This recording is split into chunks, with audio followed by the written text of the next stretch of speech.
Richard Orb.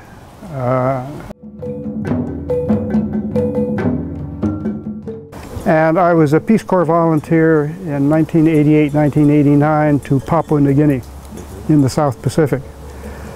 And I was rather old at the time for a Peace Corps volunteer, although it was beginning to change from the early days, as I understand it, of the Peace Corps, when so many volunteers were young. And I was part of the group in which older, perhaps more experienced volunteers were chosen. And I understand even today that more older people are also being accepted by the Peace Corps. So I consider myself a transition figure between the younger generation and some of the older folks that are volunteering around the country. Now, what was your job description then? I was a teacher at Sogeti National High School, which was one of four, the oldest of four senior high schools in Papua New Guinea.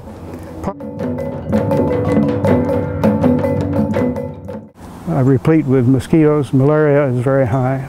All of us Peace Corps volunteers were taking full chloroquine pills to, and some of the teachers came down with some cases of malaria. Some of my students, it's incredible to me how quickly a healthy, strong, good-looking young man can be laid low just in 2 or 3 days with the attack of malaria. And this would happen to some of my students. I'd visit them in the dormitories, and then they'd take these pills, these malaria pills, and be back to shape in 3 or 4 days. I mean, it's astounding. But now these chloroquine pills, I understand, don't work effectively. And there's a new regimen of services. But I can't imagine a more devastating disease than... You asked for incidents or memories. I was jogging, if not daily, at least every other day on the Rona Plateau. And one of the mornings I was jogging outskirts of the Sogeti school precincts, and by chance looked up and saw a hornbill, a bird that has an enormous beak with a very large wingspan, and I had never seen one. I don't recall seeing one in the zoo, although I've seen hornbills since.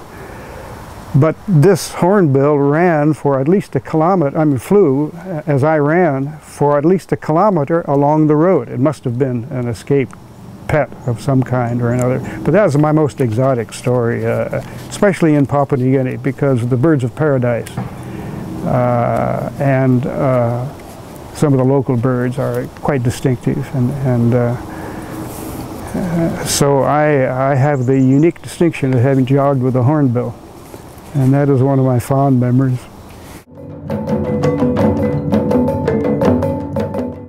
But I was jogging along the road, usually a 3 or 4 mile jog every day or every other day or something. And I was jogging, I remember, on the left side of the street, and I glanced down and there was an enormous python. It must have been 6 or 8 inches diameter. And I practically had heart arrest right there, a cardiac arrest, and it took me about 2 seconds to realize that it was dead. It had been hit by a truck, apparently. It was a small, narrow road, and it was no danger to me, but for about 2 or 3 seconds I thought my time had come. And I'll never forget one's heart does indeed leap into your throat in a situation like that. And that was a very exotic moment. Move over one mountain range and find an incredibly different society there. So I considered it a very, very fortunate, you know, the idea of a Peace Corps volunteer is that we go across and spread the virtues of this, that, or whatever we consider to value highly. But one of the wonderful experiences for me was to be exposed to the variety of the human societies, and especially in Papua New Guinea because of the diversity. So I learned much more than I think that I taught. I taught political science and I taught history, but I learned so much more than. My name is John Fitzgerald. I live in the Bronx, New York. I was a Peace Corps volunteer in Papua New Guinea, 1988 to 1990. And where, by a little village or region? Or Little place called Kago in the Southern Highlands. Okay, hi, I'm Matt Eline. I live in Haymarket, Virginia now. I served in Papua New Guinea from 1989 to 1991, and I do miss it. I was up in a place called Mogul, which was in the Southern Highlands. And I just remember the roads were so frightening. They were always washed out, and it was just treacherous to get on a small bus there, but I made it through, so I do miss it. My name is Michael Fear. Went over to Papua New Guinea. My job was in education, was teaching primary students. I was supposed to be teaching math and science, but I ended up teaching English.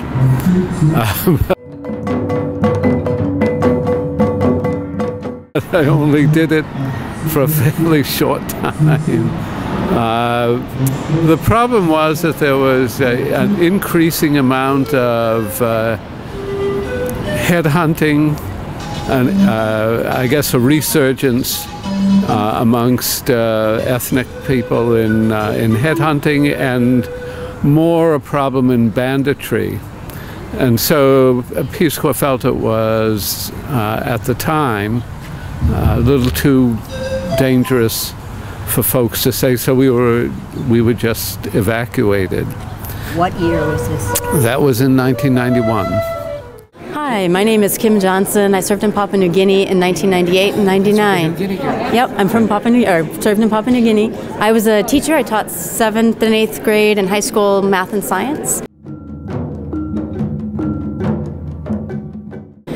And I think one of the most surprising things was that in Papua New Guinea, after school, which school ended at noon, the kids had an hour off for lunch, and then we had what was called work parade, and that's where the kids would take their machetes and they'd cut down the jungle because the jungle grew so quickly. So I, as a science teacher, was required to ask my kids, did you bring your machete today? And have them keep their machetes with them.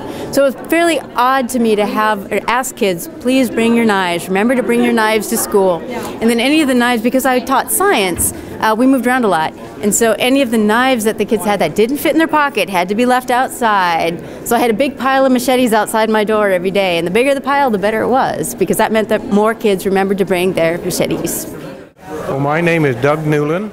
The year 2000, my wife and I were in Papua New Guinea, where we were teachers in a boarding school. Very good.